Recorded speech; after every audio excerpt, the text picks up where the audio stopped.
Well, hello, everybody, and welcome to the Digital to Dice podcast. I am Dave.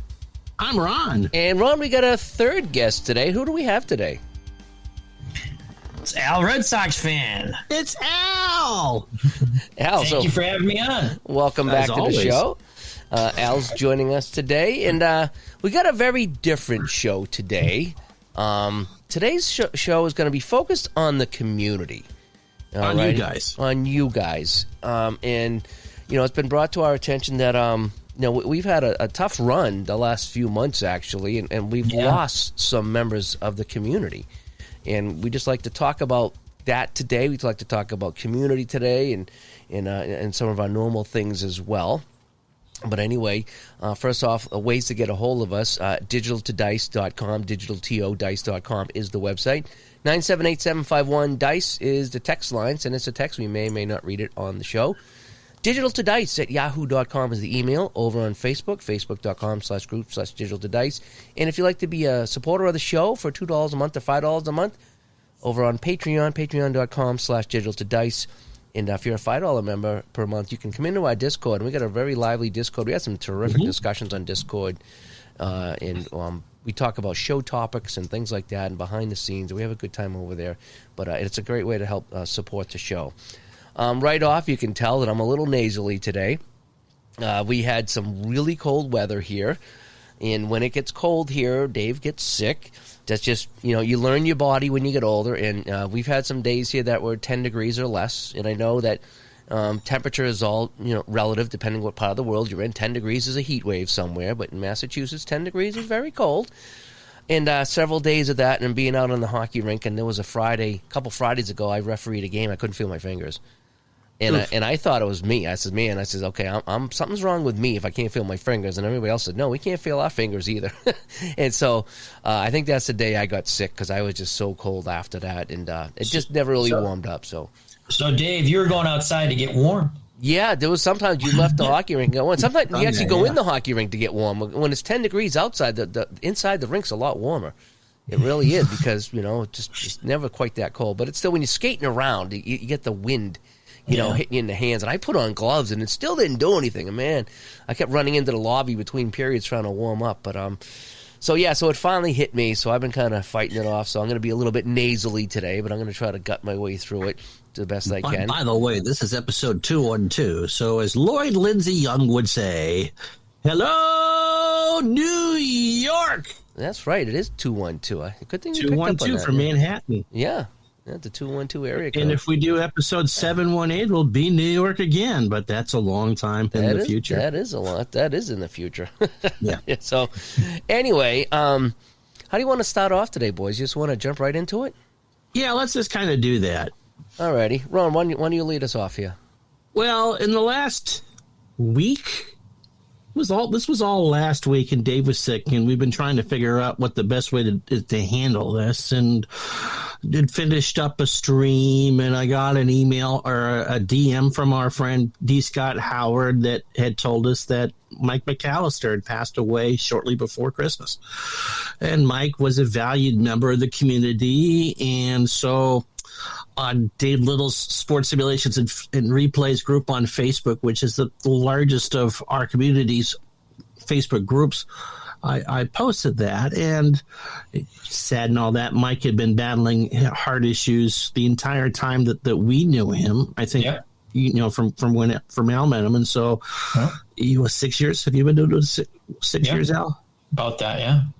And then last Friday, when I was doing a pre-play of the NFL championship games over the weekend, I had someone come in the chat and tell us that Robbie Wartburg had passed away, and that he had passed away in October.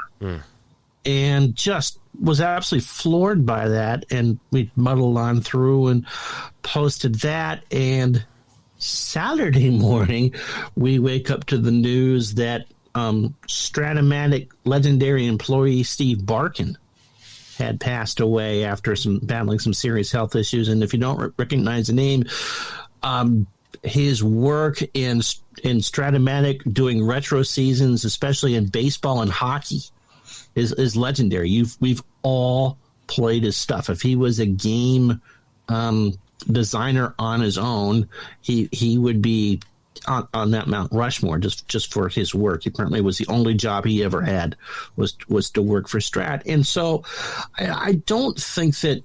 I think we want you in the community to know that you are a part of us.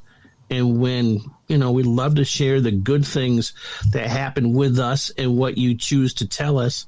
But on times like this, when it's not necessarily all good news, that we're all kind of there for each other. And I think that's why, I think Al, as far as I'm concerned, is the one that kind of got the ball rolling and starting this modern community of people who we watch on YouTube and Twitch and chat with on Facebook. And so I think there wasn't any other choice of who to have on than Al. I'm Art. Yeah. When people come into our chats, whether you're streaming the game or you're doing a chat with the community or this podcast, which goes, it's a podcast and it goes up on YouTube and people leave comments or they email you guys or leave messages, and you build up a friendship with people. Absolutely. It's a fellowship. You might not have, a fellowship. Is that what that's a friendship, a fellowship? Excellent word there, Uncle Dave. When someone passes, and there's been a few, yes, throughout our time that we've done this, it really hits us in the gut. Yeah. It hits us in the gut. Because you always I'll set it on my stream I did for Mike McAllister. D. Scott Howard sent myself and Ron a message, and I was like, wow. Because he always popped in at some point. Yeah, there are times these people don't pop in, but everyone goes, you got life to do, right? And I was thinking about Mike McAllister. Probably, I was doing a stream the week before we find out he passed away, and my wife said afterwards, I said, well, Mike McAllister passed away, and she recognized the name. She goes, oh, he used to come to your streams a lot, and other people's stuff. I'm like, yeah, I was just thinking about him, Teresa. I was just, and it's in your head.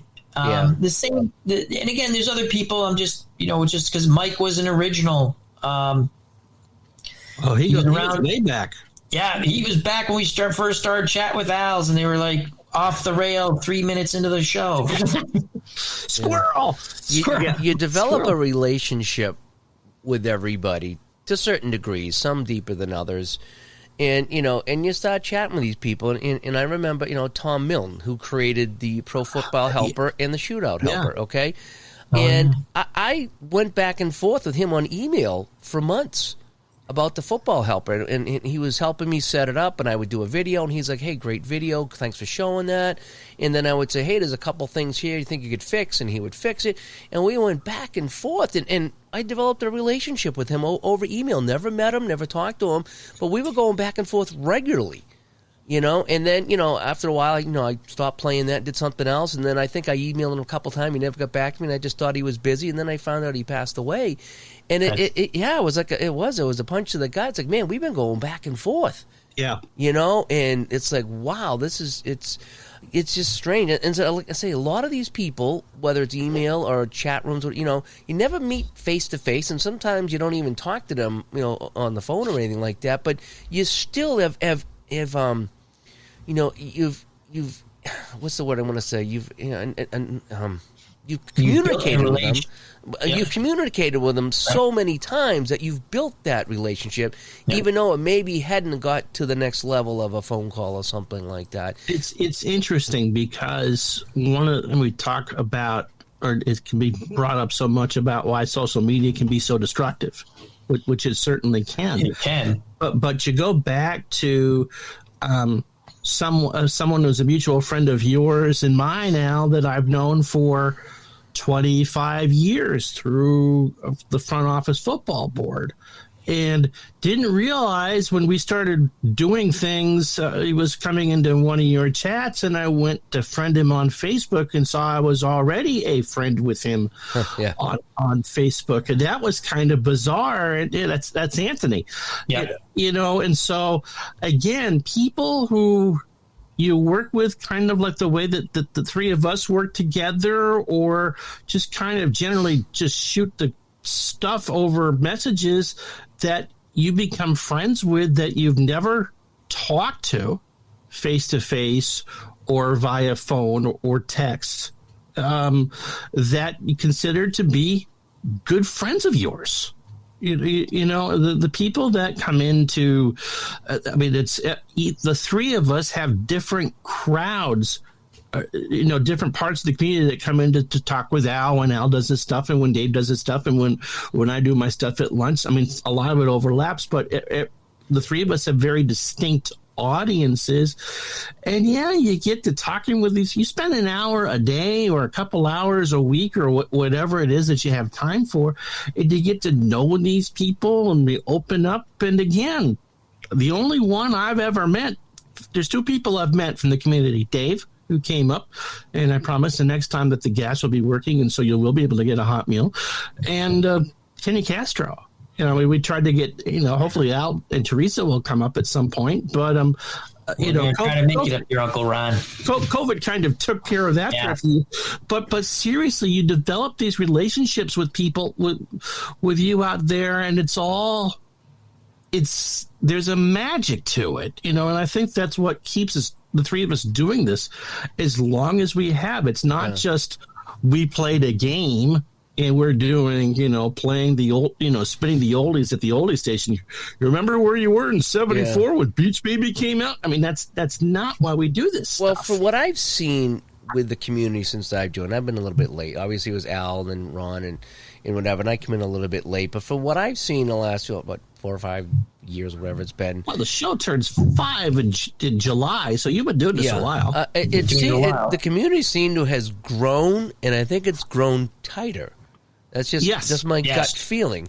And look what we did New Year's Eve when we had the revolving door of people coming on, and we had all kinds of people coming on. We had community content people, we had listeners, we had some people that I'd never seen and talked to before come on, and it was great. We just threw out an open invite and we rotated people. We have one of the greatest creators of OOTP. How about I didn't know who he was until he said, "Oh yeah, I did all the streams." That was fantastic. Yeah. Oh, we had such a good time New Year's Eve, and we got to meet people and see them face to face and have a little chat and spend some time with people.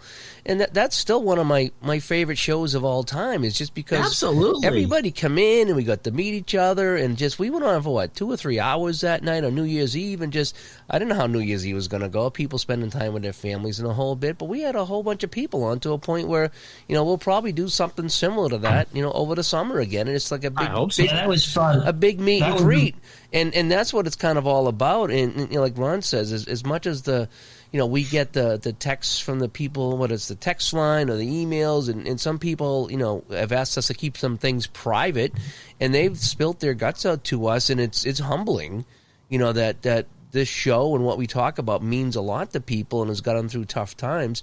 But the community, we rely on them as well. I mean, because it's, whether we do the show and we get feedback, or we go live and get feedback, or anything we do, we get feedback from, and people are appreciative of what we do. That's why we keep doing this.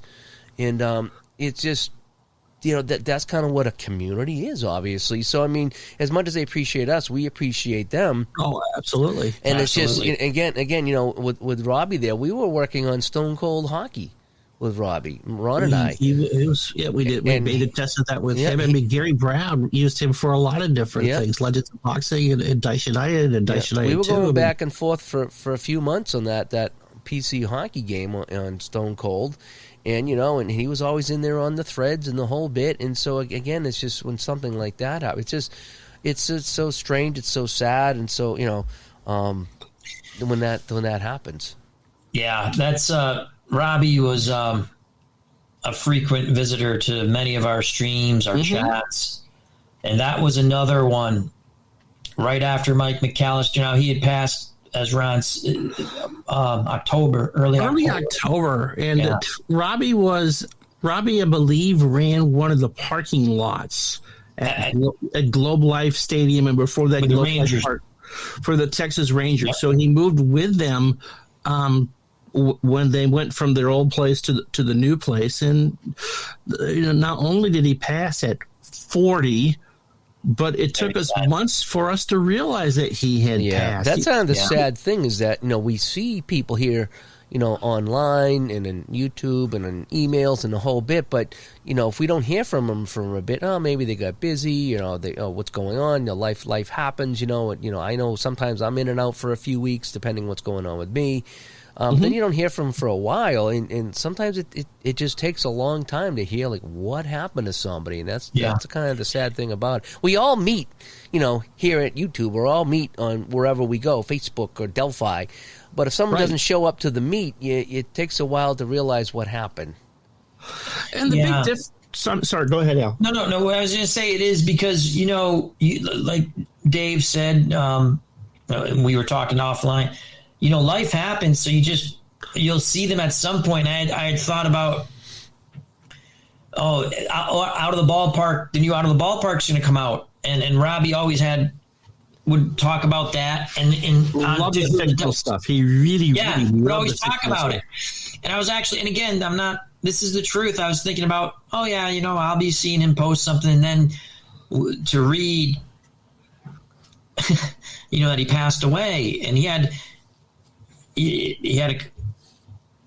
he was part of our community, and it's just tough for when anybody in our community passes away, because you see them and you chat with them a bit or more, But I always make my little standard as a joke, but it's true. Come where everybody knows your name, the FOC, friends of the channel, friends of the community. I said, check out all the content creators, and it's come have fun, enjoy, because life is life, and there's enjoyment. You got to have a little bit of enjoyment. It very much feels like you're running into someone in the grocery store. You don't necessarily see them all that often. Mm-hmm. You might have worked together at some point, or they might own the bar, you might own the hardware store, or whatever it is, and you run into each other, and for those 5 or 10 minutes when you have that conversation, you catch up, how are the wife and kids, or in our case, oh, you tried this? What'd you think of it? And again, 99% of the contact that we have with people is positive. Some of it's not all positive, but for the most part it is, and you get used to seeing people. And one of the things that has struck me most over the years, not without revealing any personal information, is the amount of people that have come forward and said, I didn't realize anyone else played these games. Yeah. I'm so glad to be running into people who play them and enjoy them. It's a small community, but it's bigger than you think. Yes, exactly.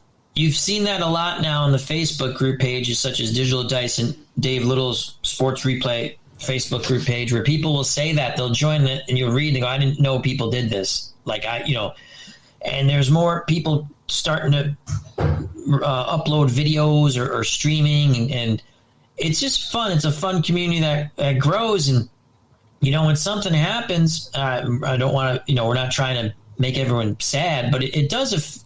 We've talked. It affects us. Yes, because you look forward to seeing everybody. When I do a stream, I'm happy when I see anybody, even new people. I'm just saying, you see the regulars, you're like, oh, this is good. Everything's okay. Like, I might be having a bad day, and I'm able to stream. It's like, it's a stress relief. It's an escape, and I can have some fun. We're like, I make the joke about, again, where everybody knows your name, the joke about Cheers. Right. You just show up and you have fun. Yeah. And for how long it is, regardless of who you're watching, myself, Ron, Dave, whoever, Beatles, whoever, right? You go and you have fun. And for that little bit of time, hopefully you can get your mind off of whatever. If you're having a bad day, maybe you're having a good day. Good days are good. Yeah. It's fun, Well, it's like when I used to go to the minor league hockey games. We had the season tickets, and we go out there to the games. and you show up and it's like, hey, how's it going? And there's the guy in row C and the guy in row D and the guy at the top that always screams at the refs, and you're all there for the same reason. You're there to watch the hockey game and you chill out, and in between periods you chat and how you doing? Oh, how we got a new dog, and so you're all there so you know these people, but you only see them every so often. You know what I mean? And you don't really know too many of them personally, but when you go to the game, you know the faces. And you know the person over here in 202 and the person over here in 203. Oh, yeah. And maybe you know the person that's selling you the hot dogs, and because they're there every Saturday night. And so you start to remember faces, and you all go there. Like I say, you go there, hey, how's it going? It's kind of like going to Cheers. You're there, and all the same people go in the same game. You're all there for the same reason, you're having a good time, and everybody kind of knows everybody to a certain degree. And then same thing with the coffee shop I go to. We from friends with the owner and friends with the people who are making the drinks and some of the regulars that are there. And when you run into them other places, hey, how you doing? Good to see you. You look great today. And, the coffee shop people, because we go during the day, are older and retired. Not that we're kids ourselves, but, and so you keep an extra eye on some of those because they're old and retired and, health things are a concern. And so you do learn to, because it's whatever it is that you have in common, going to a hockey game, going to the bar, going to get the coffee, you develop a bond with these people. Just like we've developed a bond with a lot of you out there, just for the same reasons. Yeah. And if we talk about Strat, I mean, we've all played Strat. Yes. And so there's, someone who I wasn't very familiar with, but I've obviously touched the work that he's done quite often, I think we all have touched the work that he did quite often, and Steve Barkin. Now, let me put this gently. Steve probably was the biggest public face of the company. Stratomatic does not run their own company boards. The APA board on Delphi is actually run by APA. They have someone that runs it for them, but that is the official APA board. Strat does not have an official Stratomatic message board. There's a Delphi board, which is definitely not Strat Fan, and then there's a Strat Fan board, which is the pseudo-official board. And Steve Barkin would go on a lot. And I suppose the gentle word for that would be prickly. He knew everything about what he was talking about, but what's the best way to put this?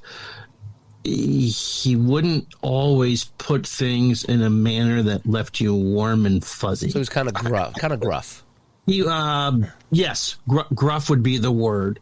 And that's the old school way of doing things, though. My grandfather was like that to a certain degree. He could be very gruff about it, but then once you got to know him and settled down and you busted through that, it was like, oh, this guy's not as bad as I thought, But Steve apparently never went to college. He started at Stratomatic in high school in 1967.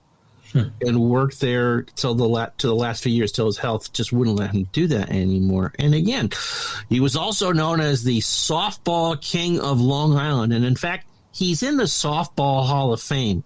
That's nice. Well, was he a pitcher? I don't know what he was, what his primary position was. Check that out. But he was whatever it was that he did, he was prolific at it. He's good at it, obviously. Yeah. And what I did not know until after he passed away was what his contributions were. I mean, he and one other person were responsible for every retro redone season in baseball that Stratomatic ever produced. That was all him. And that people would work on the current season, going from the 80s forward to whatever that, and Steve would work on whatever the retro season was. He was responsible for a lot of the work that went into every retro hockey season that Stratomatic released, and they guarded those formulas very carefully. When people tried to challenge him, he would let you know that was not good. And so, no, I don't think that a lot of people knew that, but we've all played his work. And it's kind of too bad. Yeah, he was in the initial Stratomatic Hall of Fame class that they started last year. But we know the names Richard Hanna and Gary Brown and Dave Cook and Joe Bryant. those who have made games, who have made good games that have made an impact on the community, and I'm leaving out others, and I'm not intending to do that, but we know that they're, one or two person shops that care very much about what they do and the quality of their product. And we knew that Steve was part of the team that did a lot of this stuff, but it would have been nice if they had made clear during his lifetime exactly what his contributions were, because he's a legend. It was incredible to read that. Yeah. Because, again, not that I knew who he was, and God rest his soul, but when you start reading that, you're like, wow. It just was. And again, if you put two and two together, but because he didn't give you the warm and fuzzies when you read his stuff or interacted with him, you might not really pay attention to the guy sitting next to you on the bus. Yeah. You know he's doing something cool, but you're really not quite sure what it is, and you watch him snap at someone 2 days ago, and it's 8 in the morning or 3 in the afternoon, and you really don't want to get snapped at, so you don't really go through. But again, reading, I didn't realize his involvement in the hockey until I started to get the emails, Dave, from the Strat Hockey group. Yeah. And it was Brian Leahy who started to talk about what that was. And, the ones that do a lot of the work with the Stratomatic football seasons are quite open. They're not going to tell you what it is that they're doing, but it's a group of 2 or 3 that sit there and do a lot of the work for the computer game in the retro seasons. But no, you just didn't know that. And I think for me, that's too bad, because it is such a community. Every store in our little community is a mom and pop operation. There are no Hasbros. There are no Activisions. There are no Mattels. We know the name Stratomatic and Appa are big, but Appa's a one-person operation now. Mm-hmm. Strat and Action PC, I really think, are the only ones that are outside of George and Mary Ann at ASG Games that is a multi-person operation. It just goes to show just how tight-knit we all are. And we've talked with a lot. There's Sam and Keith at Play, of course. Yes. But again, that's family. Mm-hmm. It's so. Yeah, it is important. It's important to the 3 of us. Al kind of being the forefather of trying to build a new generation of community. You go before YouTube became a really big thing, and you'd read Delphi. And reading something as good as a lot of that stuff is, when you get involved in reading a replay, it is nowhere near the connection you get from seeing someone play or having someone react to you in whatever form live in a good way. That's because of Al. Let's talk about him like he's not here. He's the reason why I started to stream live. And me streaming live got Dave Gardner to watch me do Patriot games. And so it kind of built one upon the other. And it wasn't just what kind of illicit things do the Muppets do on Sesame Street, which is one of my favorite conversations of all time. I'm not going to go any further with that. But that was one of the best chats with Al. Yeah, that was Saturday night with Al. Yeah. But that's how things get built. And I like how the technology has changed too, because you read about all these APA conventions and Stratomatic meetups, and Play does their meetups all the time now too. When people are getting together, what's the word? Like a cyber seminar, yeah. But back in the day, people would travel, meet up, and they still do, which is kind of. But now with the technology. You can play, and you can have 50 or 100 people watching you play and chatting in your chat room, or things like we did on New Year's Eve and things like that. And so we've taken it. 71 people were in that Dave Cook Saber seminar. It was the largest one they'd ever done. Yeah. For that community. And so the internet has kind of allowed, like everything, allowed a lot of things to expand online where you don't have to travel, whether it's work or your health or financial. You can just sit at home and watch these things and be a part of these things. And so the community's grown that way as well. And that's kind of how I came a part of it, is just jumping on YouTube and Twitch and following people and chatting with people and learning and the whole bit. And so it's really been, it's been a fun journey for me, meeting people and contributing. And that's why I get into it, because I was watching people's YouTube videos and they were helping me. So once I started to learn things, I wanted to kind of repay that in kind and show what I learned. And I still do that. If I learn something new, I want to show other people what I learned because I'm excited about it. Yeah. Yeah. The just to touch base again with the New Year's Eve thing was fabulous. And it was fun how you had just a lot of different people on. It was a lot of fun. Way by that. It was fun to be on for, that whatever I was on, 10, 15 minutes. I don't know. And like you said, people spend time with their family. I said, oh, you sent me, you want to come on? Sure, I'll come on and it was a lot of fun. And just to say, Beatles Eternally does something similar with his. He loves baseball. Beatles, if I just may bring this up. Absolutely, go ahead. And he had me. It was kind of fun. I'll do it again. But they were playing like a bunch of games it's a draft league, but you could come on and call a couple of innings. It was awesome. Nice. When I was leaving, he goes, "We got to get Dave and Ron on. We got to get Dave and Ron on." So you'd come on, it's like a 5-person booth, right? Huh. You do an inning.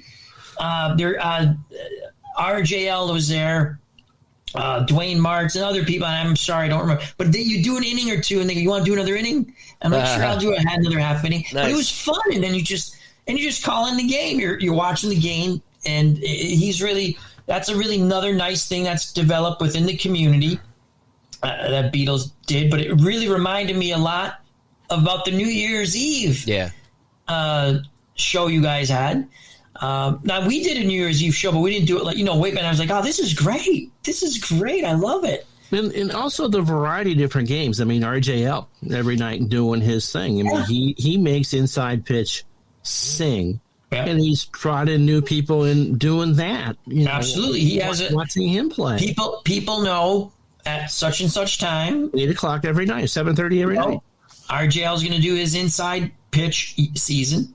People know Uncle Ron does Twitch most of the time in the early afternoon, lunchtime. I mean, the whole point of that was... You were doing it on YouTube before. I was doing it on YouTube, and they changed some things, and apparently now I can do... Someone might want to confirm this, but I can actually... You can stream both, I can do both now at the same time. I got to figure out how to do that so I can see the chat. But you can do that. Because these games don't really allow yourself to put the chat on the stream. It covers up too much of the field. Yeah. But no, the whole point was, look, give me something to watch at lunchtime and interact with. I mean, that was the whole purpose of starting that and to go live. Well, what time would be a good time to do that? Lunch. When you're sitting there looking for something to do. Yep. Because I always enjoyed that until they told us we can't go on Twitch anymore. I mean, that's because of Gardner's Pickle Girl. But that's another story. Yeah, they said, who's this Dave Gardner guy and about this? He's touching his elbows again. We can't have that happen. Painting thing. But in all seriousness, that's why the live stuff started, was because really, do you want to hear your coworker complain about their bad marriage or the fact that the dog needs to go to the vet, or, again, all valid things, but that's your lunchtime is time to relax. So let's give you something funny let's face it, how many people have we talked to in the community, whether they're content creators or not, that I don't even watch TV. I go to YouTube all the time, and I don't even watch sports on TV. And it's just like, I look for somebody in the community that's doing something, and I'm the same way. I mean, I think it was, like I said, I've been sick in bed for a couple of days, so I'm in bed last night, after work, and ID had played some, I want to say he played Payoff Pitch. So I listened to ID play his payoff pitch game while I was in bed, and then after that I listened to Al play his APA baseball game, and then I finished that this morning. And it's just, it's familiar faces and familiar voices, and that's what's fun about the community. So, like I said, I go on a dog walk, and I'll go on YouTube. Is somebody on? If not, who did something last night or the night before? And I do the same thing. I'll listen to that, and it's a familiar face, it's a familiar voice, it's a friendly voice, and it's and let's face it, it's games. I like listening and watching people who are playing games that I enjoy. And payoff pitch is one of my favorites. APA baseball I like. And so when you guys play that, I like that. When ID plays some of the hockey games, it's fun watching ID play hockey. And so I like to watch some of those games because you pick up things. Sometimes you're like, well, I'm not really sure about this. And when someone plays it a certain way, oh, that makes sense. Or just watching somebody play a game that you enjoy is kind of fun. And I don't get that enjoyment when I listen to play-by-play from like a modern team. If I listen to the Bruins or something like that, I don't get that. I mean, I get they're two different things, but I mean, I would rather listen to someone talk about Bobby Orr or Mario Lemieux than what's going on today. But so and the fact that there's so much, you got to get in all the commercials. And the gambling money is now so prevalent in modern sports. Every other commercial is a gambling commercial. Oh, my goodness. I mean, FanDuel chased me down for 2 weeks. The gambling was the big no-no in sports. Now, hey, we're going to give you $5 free or whatever, and you get 200 with the 5 of your own, and, go out and gamble. Seriously, it became legal in Vermont on January 11th, and they had to sign up well in advance. And so I didn't put any money in. I signed up, but I didn't put any money in and didn't put any money because it's like maybe, there's a football game once in a while I'd like to throw some money on, okay? I put in 50 again. 1,000? If I lose it, I lose it. 1,000? No. Pennies. No, the $50. I know. The 50,000 I save for Pickle Rick Girl because that's right. She needs some augmentation, exactly. And or less augmentation as the case may be. Well, and sometimes more augmentation. I placed a couple bets on last Sunday's games, and because I placed the bets, I placed $10 in bets. They'll give you bonus money.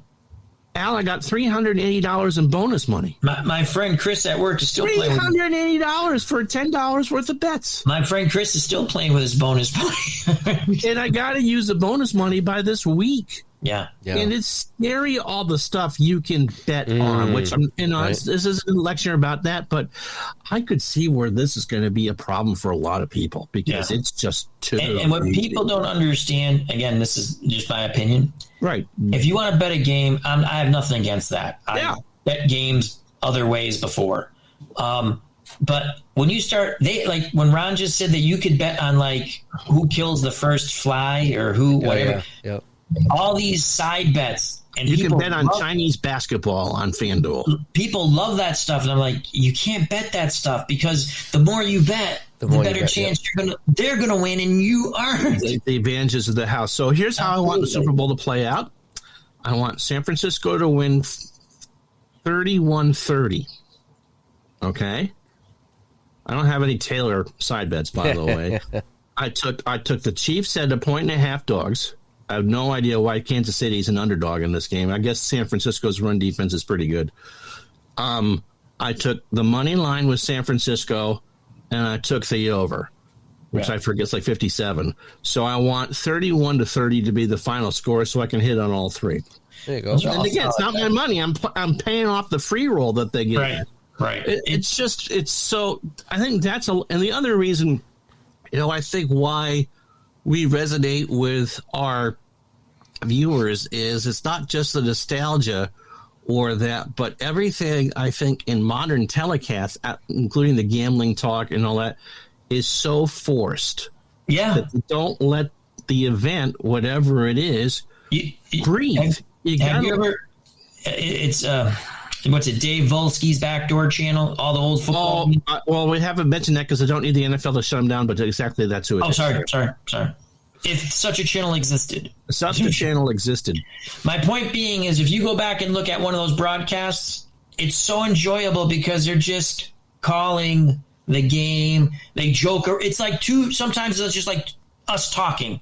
Right. I'm not saying to this extent, but, I tell you, Nurse Teresa and I, we watched, and I didn't even know, I forgot they did this. The Manning brothers, they do the games. Oh, they're great. They're hilarious. I was like, this is fun.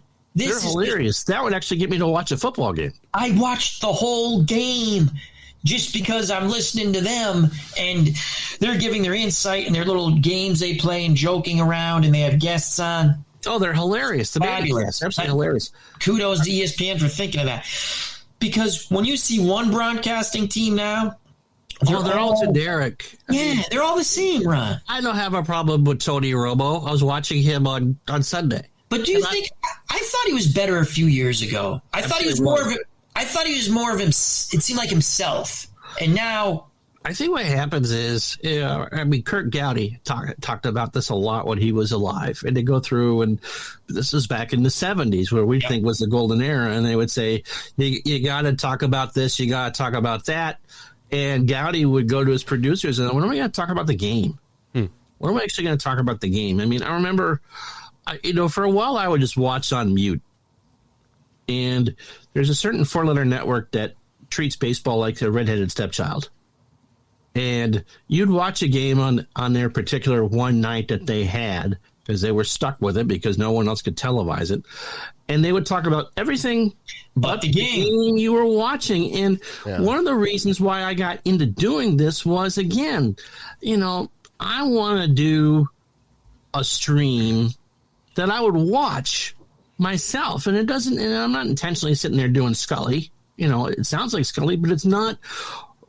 What Vinny thing can I do today? That's not it at all. But it's like there's not enough in this world where I'm just going to do something that if I wasn't doing it, I'd want to watch it myself, or I'd want to listen to it myself, as opposed to, okay, you got to get the 18,000 gambling references in, and look, Tyreek Hill scored his fourth touchdown. Can we talk about his fantasy value for you? Would you remember the Super Bowl that they had? And I forget, it must have been on NBC or something like that. There was a Super Bowl, and every 5 minutes they were advertising the new show Numbers coming up. And it was like, CBS, and that's a first down for whoever is. And don't forget, coming up after the Super Bowl is Numbers, our brand new show. Every now, Sunday what was the year that Fox tried the Romeo and Juliet type show where someone was, the good guy and the father of the female ran the porn mag? I know exactly. It was, and he actually. So this is a show. It was he actually. So there was like a DA person. I know this show too. Yeah. His father is a district attorney. Yeah. And it turned out like the guy who had the porn wasn't as horrible as you think, and the guy who was the DA, he wasn't as clean as you think. He wasn't as clean as you think. Every happening for that entire postseason was about that. The show lasted one of the actors was Silverman. Ron Silverman. The beard. He had the beard. He passed away a little while back too. Did he? But he was, and I don't remember the Super Bowl, but yes, they kept that was coming out after the Super Bowl. No, it was the World. It was the playoffs and World Series. Oh, it was the playoffs and World. It was night after night after night. Whatever it was, I just remember that. And the other thing with you just, it's so aggravating. I'm not going to name the network that Ron's naming, but I'm pretty sure I know which one it is. They had A-Rod on one time. Yes. And I thought he was going to be horrible, and he was absolutely fantastic. No, it was fantastic. And I was enjoying it. It was a Red Sox-Yankees game. And he just was talking baseball. I was like, you knew he was a great player, but you never really just listened to him talk baseball. I'm like, wow, he could actually, like, the way he talks, he's like, why don't they do this? Why don't they do that? I don't get why they don't play this way anymore. And he said it much better than I'm saying, but I was enjoying it. And the people kept interrupting him. I'm like, this is fabulous. And they were trying not to let him talk. It's fine that you want to introduce 18,000 advanced statistics into that. And I have a problem when they do the StatCast type games. But let's start doing some things that just talk about the game. Let's not, the sideline stories and all that. So what did Popovich say? I don't care what Popovich says. Right. I don't care. I don't care what any coach says. The coach said we need to Neither do I. score more points next half to win this game. That's you what I so was Taking much. 2 minutes out of my life to tell me that. Thank you so much. And again, we're 3 old men yelling at a cloud at this point. But no, I mean, we realize that we're not alone.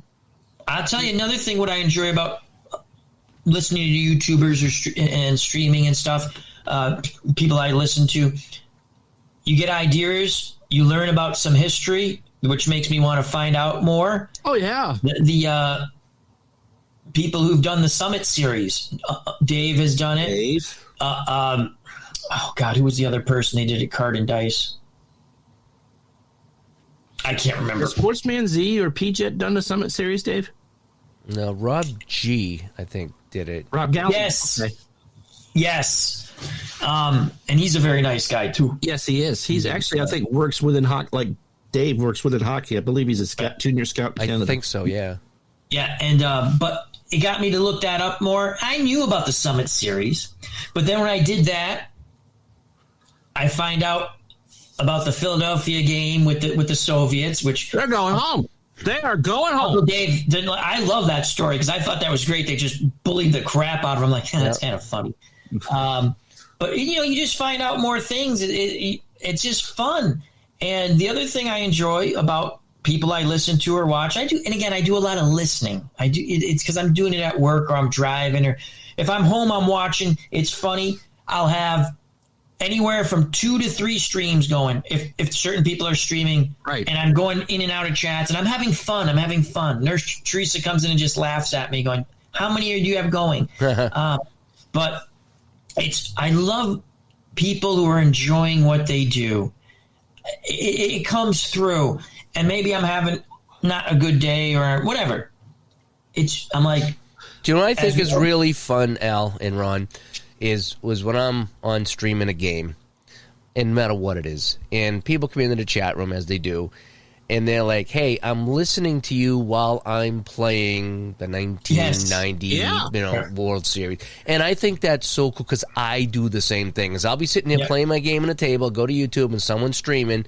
And I like that because it's like, I'm playing my game, and, we're chatting, but you're playing your game. And it's like, hey, Willie Stargell just hit a home run or something like that. And they're enjoying it, and I'm enjoying mine, and we're enjoying it together, and other people in the chat room are coming in.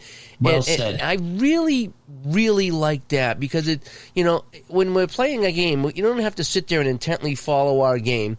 You can just kind of have it on and be part of it, The nice thing about baseball is that it doesn't require your constant attention.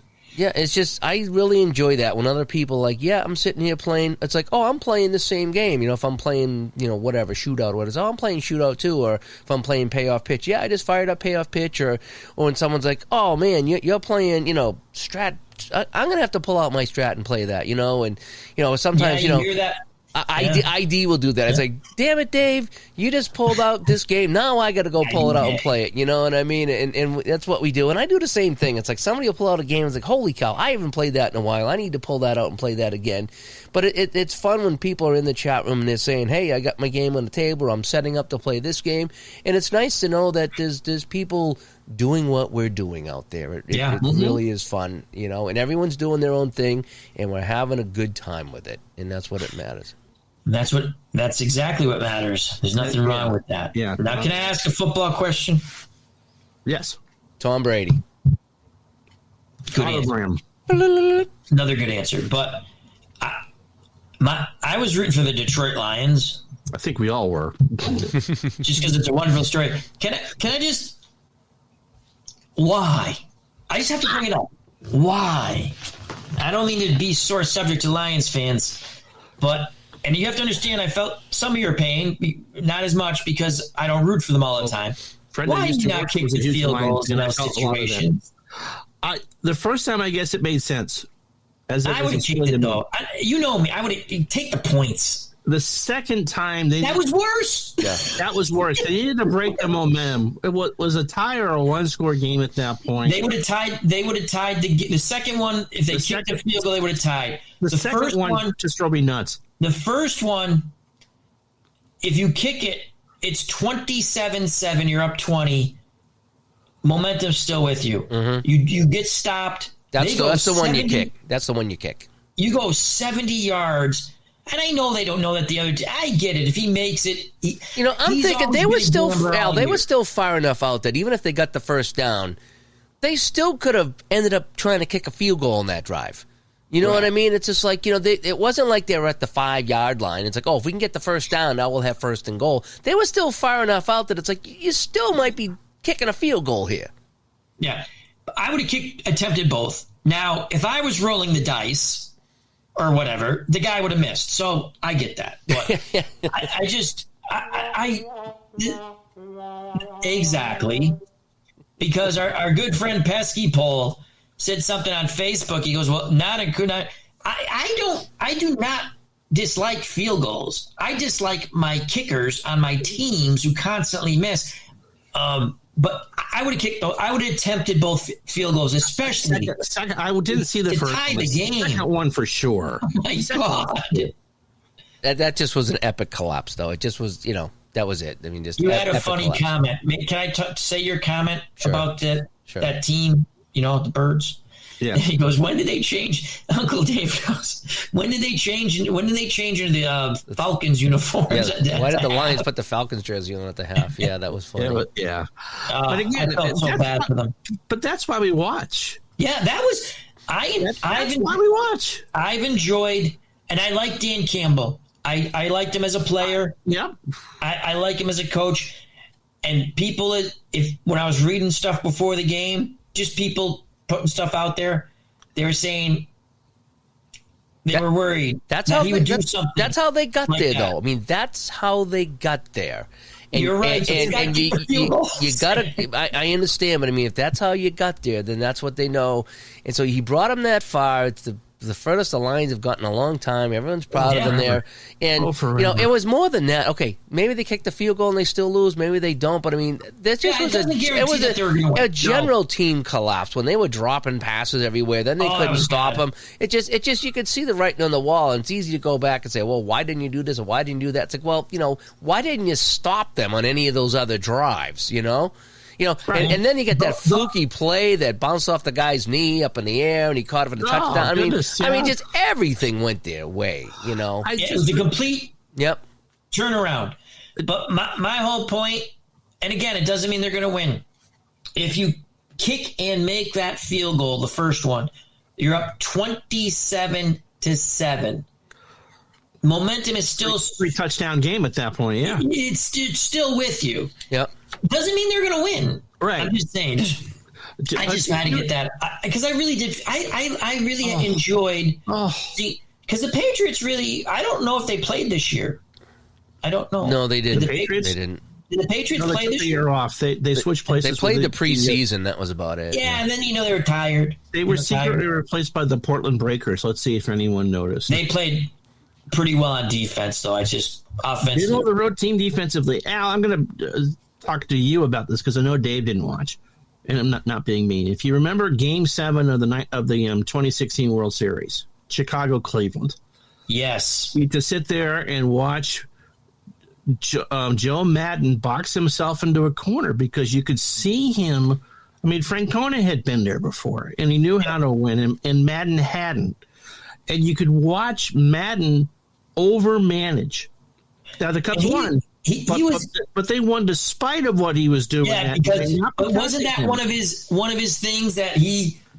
Now we've all been a little guilty of this when we play our games because you can outsmart. Oh, absolutely. That's part of the fun. That's part of the fun, right? But that Madden was always. That was he won. You hit it out of the ballpark. He won. They won despite of him. Despite of him, I almost said the wrong word because. It was almost like panic set in where he, it's like when that manager for baseball, when a guy's not now, because God forbid a guy throws more than 5 innings as a starter, but yes, get off my lawn. But when you're watching and if a guy's cruising along and it's like, well, the book says I should take him out. Oh, yes. But yeah, I remember that. But that was one of a complaint with a lot of, yes, Madden was a good manager. Don't get me wrong. Oh, absolutely. You don't get that far without being a good manager. You overthink things, just like when you're playing a game sometimes. The other thing that postseason was that Frank Kona would start using Andrew Miller in the 5th and 6th inning. Yep. He was using his best reliever to get out and of his explanation was sound, though, but absolutely. But I remember people. But it came back. It came back to haunt them because he had used in too many innings. But his thought was the game could be lost in this inning. That's right, and it worked. It worked. He got to the 7th game of the World Series and threw a lot of innings that year. Oh my goodness, he threw a lot of innings for a reliever. But he was lights out. He did his job. They got to the 10th inning of the 7th game of the World Series. That was a good World Series too. And that's what makes it fun. What we do is because we can go back and replay that and try to see how we would manage it. Yeah, that is the fun of it. I also like to see how in the community, some people do the as play. A lot of people do the as played, and they want to see how close it gets. And there's other people who tweak it a bit. I like tweaking. I like to see when I did my 67 replay using action. Now I do replays on the PC. God bless people who do it card and dice. I think it's so fabulous. much easier to do on the PC. I can't. I could do one-offs, series, a little bit of tournaments. But when I did the 67 67 season on Action PC, I decided I'm going to have DHs in both leagues, and Canigliaro plays. Ironically, he got hurt. And actually, I brought him back. I'm like, really diving for a baseball? You're out for the season. Are you kidding me? But I brought him back for the World Series because you can do that, But the funny thing was, Ron, if in '67, St. Louis ran away with it in the National League, right? That was pretty easy, yeah. And then obviously the Red Sox battled tooth and nail to the end with 3 different teams or 4. Yeah. White Sox, Tigers, maybe it was 3. No, Twins, 4. It was about 4 teams they battled, right? Red Sox and Twins the last weekend, and the Tigers had to. In my replay with the DH in both leagues, St. Louis battles till the end. They win still, and the Red Sox run away with it. Really? Yeah. I always ask when people say that they're going to do 67, well, what are you going to do with Canigliaro? Because I think that is the greatest what-if question ever. What if he doesn't get hit that day? I like playing it with him. I've done it a few different ways. Yeah. I did 75 World Series with Jim Rice. We still lost that one. But that's, it's all the way you want to play it. I mean, Dave, you've done Bruins with or healthy. They wasn't healthy. I mean, that's why you have the option of doing that. There's no, as we say, there is no wrong way to play. And I know you took some grief from certain quarters for having a DH in the National League. I don't. But I think that's the fun of it is you can go back and say, hey, what if this happened here? What if Orr didn't get hurt? What if Canigliaro didn't get hurt? What if the DH was over here? And I think it's fun to go back and poke around like that in the past. And you're not changing anything. History ain't going to change. It's not you're not in a time machine going to wreck anything. And I think it's fun to go back and take a look at that. When you did. What was it? Namath playing the whole season there for with the Rams, yeah. With the Rams, that was fun watching that to see how would that play out. I'm doing a thing right now, in franchise hockey manager and also Action PC, where I'm playing year 1 of the WHA, the World Hockey Association, and Derek Sanderson went to the Philadelphia Blazers. We all remember that story, and he convinced Bobby Orr to join him. Yeah, but does Derek remember playing for Philadelphia? So that's the key. Bobby Orr is playing in the WHA for the Philadelphia Blazers, and it's fun seeing how he does it. I just grabbed Orr, put him on the Blazers, and I'm playing. And in Franchise Hockey Manager, they're still a 500 team. They're not that good. In Action PC, I think they're 1-1 right now. But it's fun things like that, and that's what makes this fun. Is that and I like seeing how other people do this. It's like, what are you doing in your product? Okay, we all can just go play, Yankees, Red Sox, or whatever. But when you get creative with something like that, it's fun to see that. When Al played with the Namath thing there, I was following along. It's like, how's he doing here? And the Namath thing was always intrigued me. Now I was very young. Obviously, I knew who Joe Namath was. It's his last year in football. And he's all done. not good, but you look at his stats, and again, you're trying to win, right? They had a very good defense. They end up using 3 different quarterbacks, I think, that year. And I'm sitting there going, well, as long as I don't throw in passing situations, and I try to throw early and deep, don't throw short, because if you're going to complete a pass, you might as well be downfield, right? Right. And it was fun. That was the Rams' problem, regardless of who the quarterback was. Exactly. You know what? I'm doing this offline because of what other people have done. Using 2nd and 10, I traded Sonny Jurgensen to the Patriots and Joe Cap and Talaferro to the Redskins, because the Redskins didn't make the playoffs anyway, right? Mm-hmm. Now, Jurgensen's still playing well. The Patriots still lose, but he plays well, and he's thrown a few more interceptions because I'm throwing the ball more because that team's horrific. But it's kind of fun. And you sit there and you go, I lose games at the end. I just shake my head. I'm like I did that. I did that in 2nd and 10. I just traded 1977 Stabler and Grogan. And that's what I always do. I like to put Stabler on the Patriots. And I'm playing the first game against the Chiefs, and I hand it off to my running back, and he gets hurt, and he's out. The second play, I hand off, fumbles, Kansas City gets it, and they go in and they score. I'm just like, boy, this is a terrific start to this project. And I says, I think I'm going to go on to something else. It's not how I wanted this thing to start, you know. I always wanted to do, and I thought of it at the time, and I just don't play enough football to make it worth my while. Pete Brady for Pete Manning. What would Brady have, what would Brady have done with the Colts, and what would Manning have done with them? You know how you could do that, Brad? I know you can do it in several different gigs now. No. But I'm saying if you want to just see it and then talk about it, you just 2nd and 10 is beautiful for stuff like that. It's so easy to do it, and just quick sim the season, because I did that with Tom Brady was on the Tampa, and then I forgot who I put on the Patriots for their quarterback. Did you put Winston on? Did I have Winston? Yeah, I think you did. I just swapped quarterback, and we went to this. They went to the Super Bowl. The Patriots, they got crushed by the Cowboys. Probably the only time the Cowboys will win a Super Bowl in the near future. I love the Dolly Parton and the cheerleader things. Cheerleaders from the last time. No, that's interesting. You know, because you always just kind of wondered when you were watching when they're both at their peak, how much of it was the system and how much of it was their talent. Not saying that they're both were equally, Mount Rushmore type quarterbacks, although I've always been partial to Eli and the Manning family, but that's just me. One quick thing, and I know that we'll probably wrap up after this. True story. 3 years old. Cartoon commercial, the scrubbing bubbles. Remember that? I remember. They go down the drain. They go down the drain. Remember that, Dave? Yeah, yep. Back in the mid-'70s? Love that commercial. The commercial. first sports creation that I ever came up with in my head at 3 years old was the New York scrubbing bubbles. I like it. And their quarterback was Joe Namath. Got to be Joe Namath. Yeah, so even this 3-year-old kid in the mid-'70s when Joe's had 19 knee surgeries, hasn't worn a fur on the sideline, and no one in New York wants to have him anymore.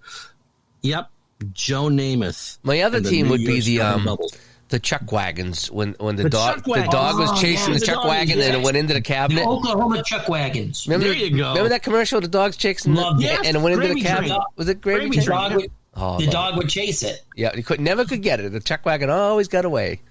Fun commercials. There were some good times back then. So. You remember Peter Puck from the hockey games? Oh, I love Peter Puck. I did. I was part of the Peter Puck fan club.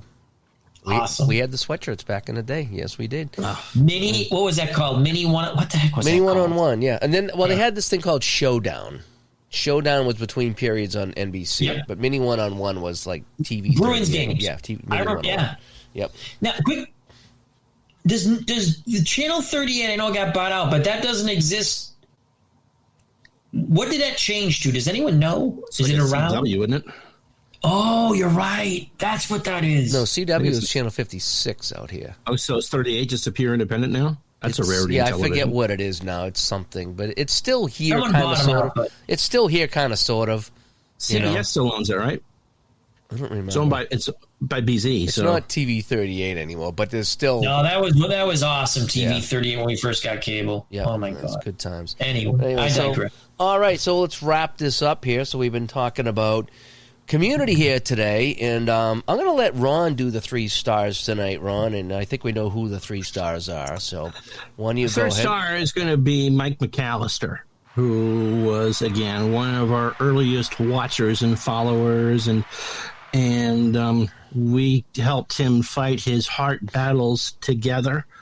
And Mike left us just before Christmas. He just always was optimistic and wanted us to pray for him and think of him, and was just an overall good guy. Our number 2 star this week is Steve Barkin, the Long Island softball king, and Stratomatic's retro season guru, as we talked about. And I think no one represented Stratomatic, good, bad, or indifferent more than Steve. And as I said earlier in the show, I really had wished that they had promoted what he had done for the community. Well, he was there to appreciate it outside of I know he wasn't feeling well because he didn't even come to Glen Head for when he was inducted in the Hall of Fame. I believe that was all just done through Zoom. And our number 1 star is Robbie Wartburg, who left us way too young. And I feel so bad for his family that we didn't know about it for so long. But his impact, again, a beta tester for a lot of the games that we play, and an influencer. I mean, Action PC Basketball, I believe, had fictional in it because Robbie demanded it. Yeah, he likes fictional. And he loved fictional. He loved the quick sims. And special thoughts to Beatles Eternally, who was his good friend at that. And so those are our 3 stars for the week, and they will all be missed. All right, Yes. So we'll wrap up episode 212. So you've been listening to the Digital to Dice podcast. Ways to get a hold of us, digitaltodice.com is the website. 978-751-DICE is the text line. digitaltodice@yahoo.com is the email. And over on Facebook, facebook.com/groups/digital2dice. I want to thank Al RedSox Fan for joining us today. Absolutely. Thank you very much. As we talked about community, and today was kind of more of a sad show than we normally do, but we can still celebrate the things that they accomplished here. And as we talk about community here, and I know that everyone's thinking of them at this time. So I'm Dave. I'm Ron. Until next time. New York, I don't like your chowder. Bye-bye.